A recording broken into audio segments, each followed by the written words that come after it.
Bonjour à tous et bienvenue dans les Jeudis de l'économie Radio Rythme Bleu. Dans le contexte économique actuel, de nombreuses associations sont confrontées à des difficultés financières. Comment font-elles face ? Peuvent-elles diversifier leurs ressources ? On va en parler dans ces Jeudis de l'économie Radio Rythme Bleu avec nos invités. 3 représentants du monde associatif, Brigitte Delaveuve de la S6e kilomètre, Jean-Yves Lemenant du Secours catholique et Louise Bernabé de la SNSM, mais aussi Françoise Suvet, élue au Congrès. Bonjour à tous les 4. Bonjour. Bonjour. Et merci d'avoir accepté notre invitation pour parler de ce sujet, parce que c'est vrai que lorsqu'on parle des difficultés économiques que connaît la Nouvelle-Calédonie, on se focalise, on parle beaucoup des entreprises, mais les associations aussi connaissent des difficultés financières. Alors on va essayer de comprendre comment vous gérez ces difficultés, ce que peut faire aussi, ce que peuvent faire les collectivités. Ma première question sera toute simple et elle s'adresse aux représentants des associations. Est-ce que c'est vrai de dire aujourd'hui que les associations rencontrent plus de difficultés au niveau de la gestion financière que c'était le cas il y a quelques années encore ? Est-ce que c'est vrai ? Jean-Yves Lemenant. Oui, pour moi, oui.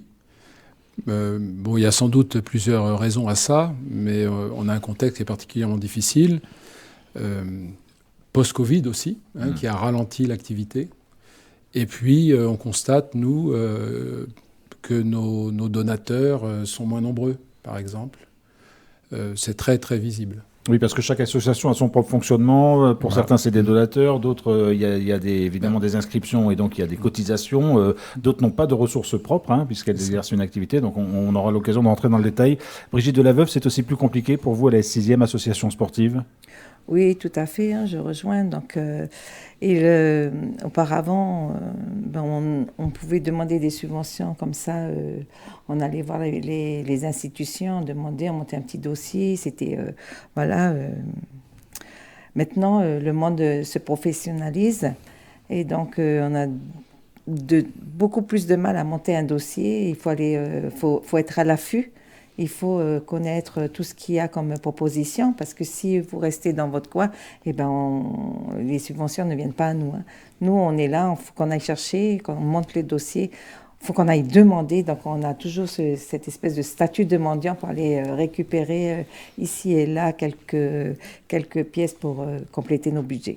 Et du côté SNSM, Louise Bernabé ? Nous, on a eu toujours des problèmes pour fonctionner et tout ça, mais le grand avantage que nous on a, c'est que ici en Nouvelle-Calédonie, on est tous des bénévoles. Alors, nos 2 grandes dépenses, c'est l'entretien des bateaux, de toutes les unités, que c'est pas mal.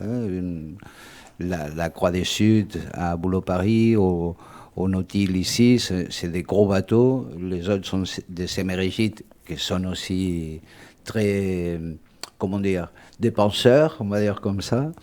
Mais c'est nos grandes dépenses. Et l'autre grande dépense, c'est la formation. Parce que même si nous, on est tous des bénévoles, quand tu vas sauver ou quand tu vas à faire une intervention en mer, les gens ne veulent pas savoir si tu es bénévole ou si tu touches un salaire. La chose qu'ils veulent, c'est d'être sauvé, la main qui les prend. Et pour ça, il faut être vraiment à très haut niveau. Oui, alors on va revenir, parce que chacune de vos associations a un fonctionnement particulier, mais avant cela, Françoise Suvet, on va évidemment vous écouter. Je rappelle que vous êtes élue à la Province Sud et au Congrès. On le dit régulièrement que le tissu associatif en Nouvelle-Calédonie est très important et très dynamique, et j'imagine que pour les élus, c'est aussi une préoccupation, parce que, comme le rappelait Brigitte Delaveuve, avant, on distribuait les subventions, je ne vais pas dire facilement, mais en tout cas plus largement qu'aujourd'hui, et ça doit être sans doute une préoccupation aujourd'hui pour les élus. Oui, c'est une préoccupation. Le tissu associatif, il est extrêmement dynamique. Il est plus dynamique, je dirais même qu'en métropole, puisqu'aujourd'hui, sur les plus de 20 000 entreprises enregistrées au RIDET, 21%, c'est-à-dire pas loin de 5 000, je veux dire, sont de forme associative. C'est de type associatif. Donc, c'est énorme. C'est-à-dire que la demande, elle a aussi augmenté, les créations d'associations ont aussi augmenté. Et donc, tout ce qu'elles font, je veux dire, viennent en support également des politiques, des collectivités publiques. Donc, elles font ce que la puissance publique ne fait pas. Quand on parle, par exemple, d'un programme de reforestation, évidemment, il y a des entreprises qui peuvent reforester, mais on compte énormément, bien sûr, sur le tissu associatif qui peut déployer son réseau de bénévoles. C'est un vrai sujet. C'est dommage qu'il n'y ait pas aujourd'hui une véritable étude qui a été menée sur effectivement sur le tissu associatif et son impact, ce qu'apporte le tissu associatif dans l'économie, mais également, je veux dire, dans la vie sociale en Nouvelle-Calédonie. Et il faut pouvoir le quantifier parce qu'il faut un travail qui est extraordinaire. Alors après, les institutions essaient effectivement chacune d'apporter des solutions. C'est que le gouvernement a évidemment réduit de manière drastique les subventions qu'elle a allouées aux associations. Et c'est vrai qu'au niveau de la province, puisque je suis élue à la province sud, on essaie effectivement de maintenir notre niveau d'aide, mais en même temps on démultiplie aussi d'autres dispositifs pour que une grande partie des associations, la majeure partie des associations puissent entrer dans ces dispositifs et en bénéficier. Alors pour bien comprendre aujourd'hui comment fonctionnent les associations, je le disais, elles sont chacune ici représentées d'un type un peu différent. Quelles sont vos sources de financement? D'où vient l'argent que vous dépensez, même si vous en dépensez plus ou moins? Brigitte Delaveuve, vous avez parlé des subventions, vous demandez aux collectivités. Est-ce que c'est les seules ressources non, pas du tout. Quelles sont les autres ressources? Eh ben, en plus des aides que l'on peut avoir de nos institutions, chaque club essaie d'organiser des récoltes de fonds, ne serait-ce que par des ventes de t-shirts, des lotos, même si c'est bingo pas sauvage, mais voilà, on essaie de récolter comme ça quelques... On va dire bingo associatif. Voilà, bingo associatif. Et puis donc on a les ventes de gâteaux, on fait des tournois et les clubs mettent en vente des brochettes et tout ça. Donc c'est encore du travail, mais que des bénévoles. Est-ce qu'il y a des cotisations? Ah oui, on a des cotisations, mais bon, ça dépend du sport. Par exemple, le basket, c'est sport populaire, donc la cotisation ne peut pas être aussi importante que celle d'un joueur de tennis, etc. Ça dépend, quoi. Donc, on se débrouille. Et quel est le budget aujourd'hui global de la S6e, à peu près? À peu près, ça dépend des années. Par exemple, s'il y a des voyages, s'il y a des équipes qui sont qualifiées, automatiquement, ça augmente le budget quand on va sur Tahiti et sur la France en même temps. Donc là, c'est un très gros budget qui peut aller jusqu'à 17-18 millions. Mais après, dans les années, on va dire, normales, ça tourne entre 9 et 10 millions. Secours catholique, une autre association qui fonctionne différemment. Jean-Yves Lemoinant, quelles sont vos ressources? Alors, nous, on a trois personnes salariées qui sont payées. Enfin, ça, c'est un choix un petit peu aussi de gestion transparente. C'est-à-dire qu'ils sont payés par le siège national en France. Donc ça ne vous coûte rien, vous, ça Secours coûte catholique rien. Nouvelle-Calédonie? Enfin, ça coûte un peu, mais ça coûte rien au niveau des salaires et des charges. Voilà. Mais tout le reste, absolument tout le reste, tout ce qui nous fait fonctionner sur l'ensemble du territoire, dans les 3 provinces, on vit de la culture du don. Donc tout nous est donné. Alors je vais mettre les subventions là-dedans aussi, parce que c'est donné par les institutions, mais aussi un don financier, puisqu'on est reconnu d'utilité publique, donc il y a le mécénat, donc qui est assez intéressant. Je veux dire que cet aspect-là, il est assez régulier. On n'a pas senti vraiment de baisse sur cet aspect du mécénat. Et puis après, tout ce qu'on veut nous donner, du linge, des meubles, du bric-à-brac, des jouets, voilà. Et là, les magasins aussi qui nous donnaient des denrées alimentaires, tout ça est en régression. Pour le reste, à part les 3 salariés, on est bien d'accord que l'ensemble des personnes membres du Secours catholique sont tous bénévoles. Là, on en a 160 qui sont recensés officiellement. Sans fantôme, j'allais dire, parce que parfois, les listes sont un petit peu artificiellement grossies. Là, ce n'est pas le cas. Mais donc, ce que j'ai constaté, et qui est pour moi un signe un petit peu de paupérisation de la population, nous avons moins de dons. Et on constate que, en revanche, les gens qui donnaient, eh bien maintenant, ils font des vides-greniers. Ils vont à Pont-des-Français, là-bas, pour vendre, ou sur Internet, ou dans leur quartier. Et ce qui donnait assez facilement, maintenant, ils ont besoin, eux, de vendre pour arrondir un peu les fins de mois, parce que les temps sont plus difficiles. Alors, pour en revenir au fonctionnement du Secours catholique, c'est important, et je le disais tout à l'heure, vous êtes affilié, en quelque sorte, au Secours catholique de Métropole, qui lui-même est membre du réseau Caritas International. Donc, est-ce que tout ça joue en faveur, quand même, et aide l'association à se structurer? Nous, on a un très, très gros avantage ici en Nouvelle-Calédonie, c'est que, bien sûr, on est attaché au siège national à Paris, où a été inventé le secours catholique, même ce qu'on appelle les caritas, c'est-à-dire le secours catholique des autres continents, des autres pays, c'est né en France tout de suite après la guerre. Voilà, le père Jean Rodin a créé cette association qui a fait beaucoup de petits. Par contre, ce qui est très intéressant pour nous, c'est qu'on siège aussi dans Caritas Oceania, qui est le secours catholique du Pacifique.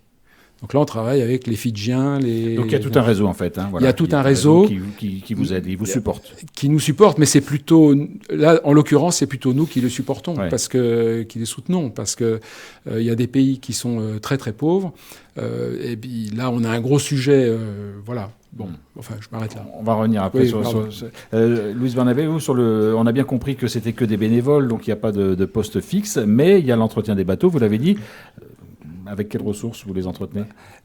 Traditionnellement, on a fait toujours deux choses. C'est les dons, comme tout le monde. On est très partant pour ça. On reçoit avec beaucoup d'humour. On fait, comme les secours catholiques, nous aussi, on est d'utilité publique. Il y a Vous êtes éligible au mécénat ? Exactement, et ça aide énormément aussi, parce que il n'y a pas que les choses qu'on doit acheter. Parfois, il y a des choses qu'on doit faire, mais il y a par exemple la Sodemo qui nous permet de faire les carénages des deux gros bateaux qu'on a gratuitement. Une fois par an, parce que nous, on doit faire ça. Et ça, c'est de l'argent qu'on ne dépense pas et qui nous aide énormément.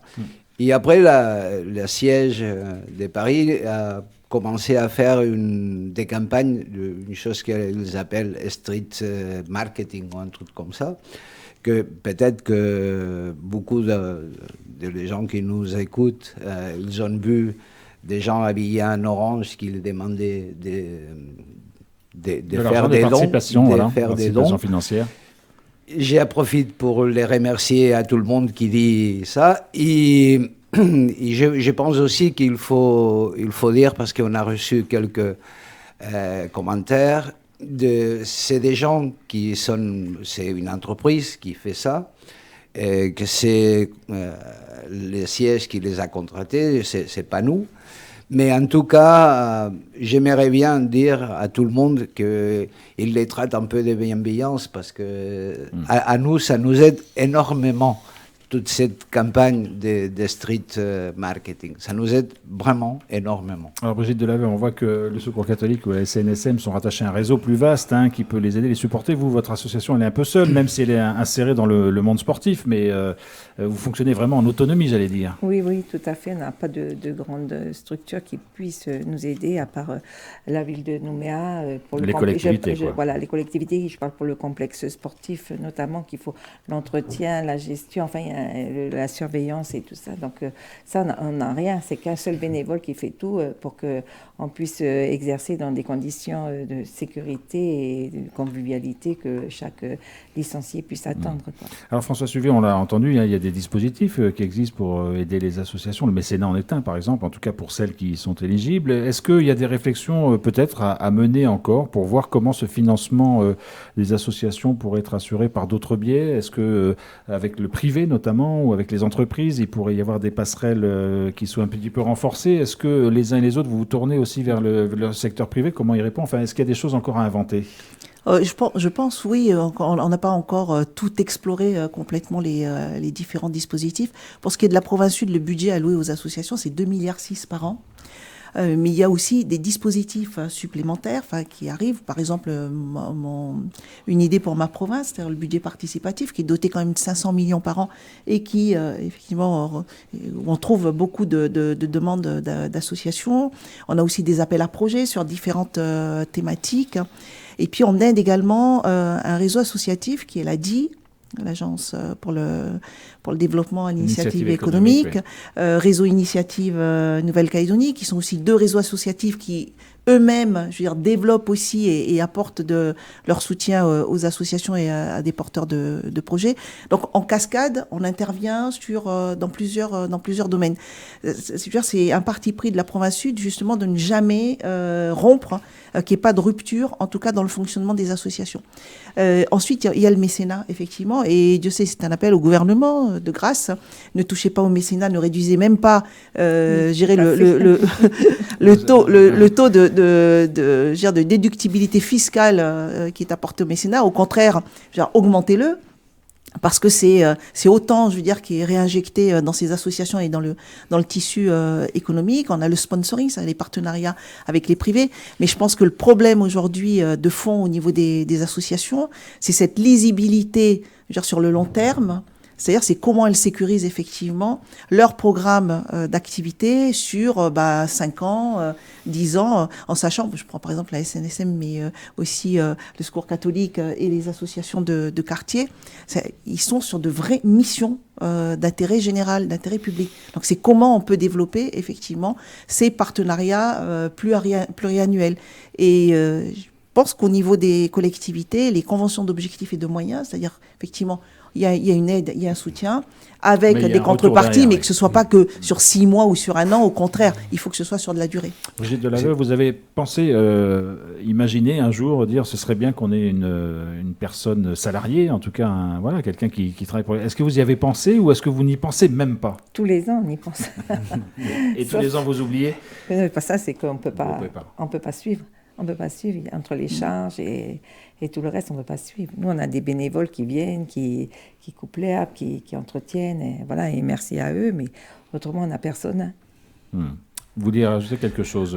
Oui, ça serait très bien parce que nous, on demande des subventions tous les ans à les gouvernements, aux provinces, etc.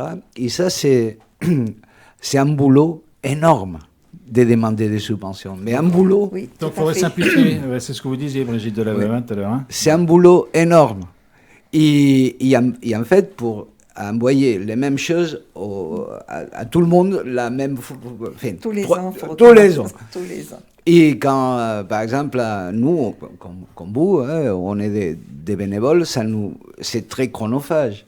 Et c'est des temps qu'il faut dédier à ça quand nous, on a une mission à faire.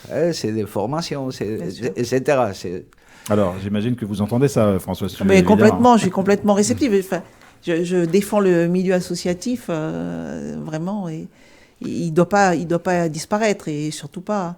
Mais il y a des missions que les associations mènent, qui sont, je le dis, de la compétence, je dirais, de la puissance publique. Donc on pourrait simplifier peut-être les demandes de subventions.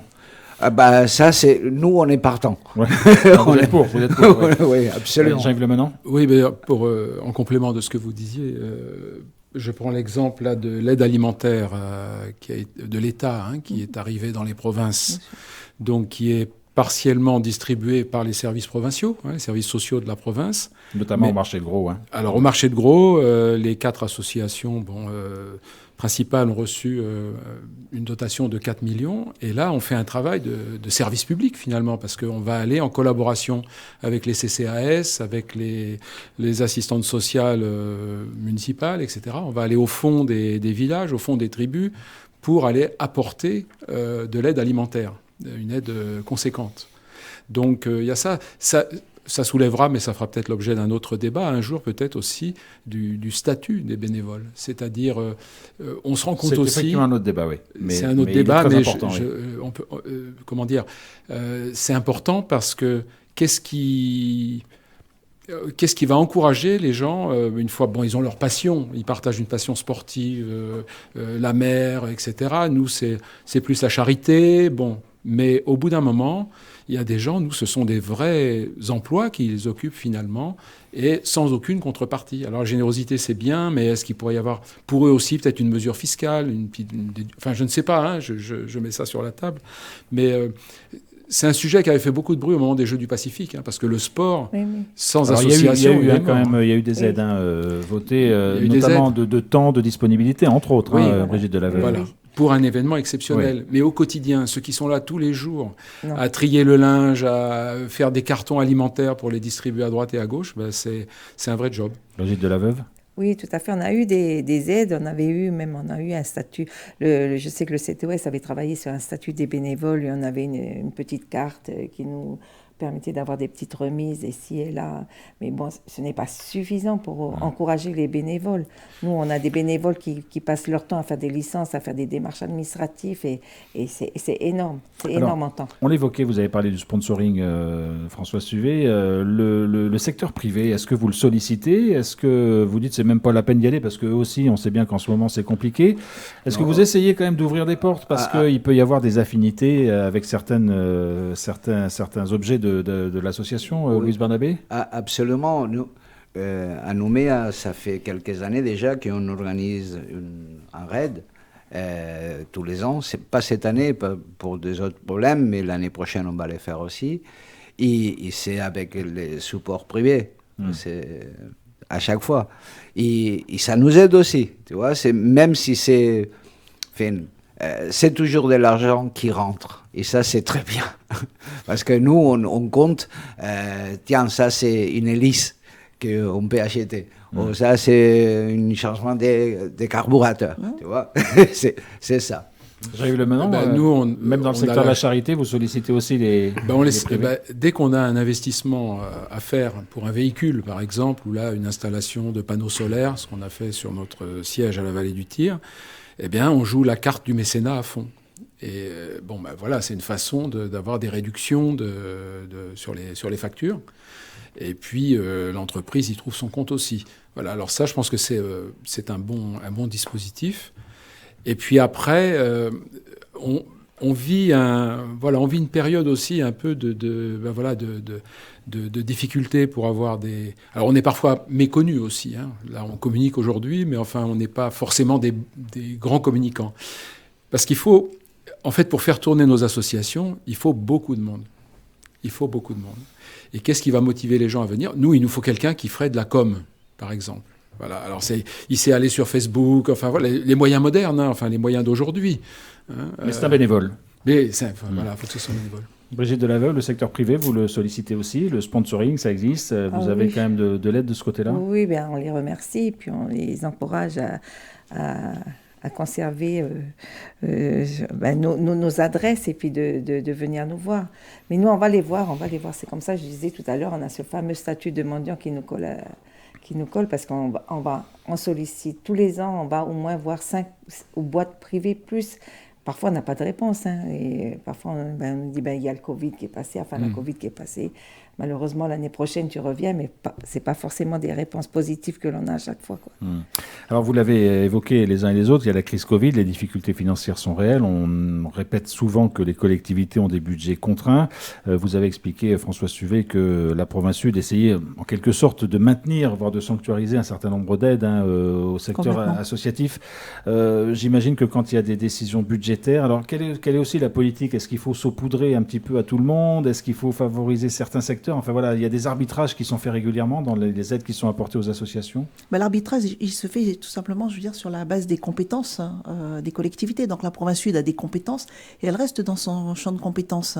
Mais parfois, effectivement, on peut être amené à soutenir des associations dont le champ de compétences relève d'autres collectivités, notamment du gouvernement. Je suis désolée, mais c'est vrai que j'insiste, pour faire en sorte, je veux dire, que ces associations puissent réaliser leur mission.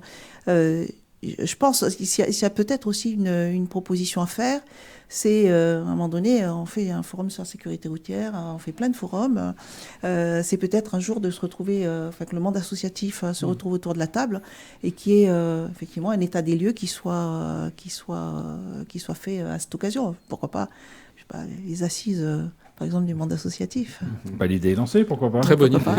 Très bonne idée.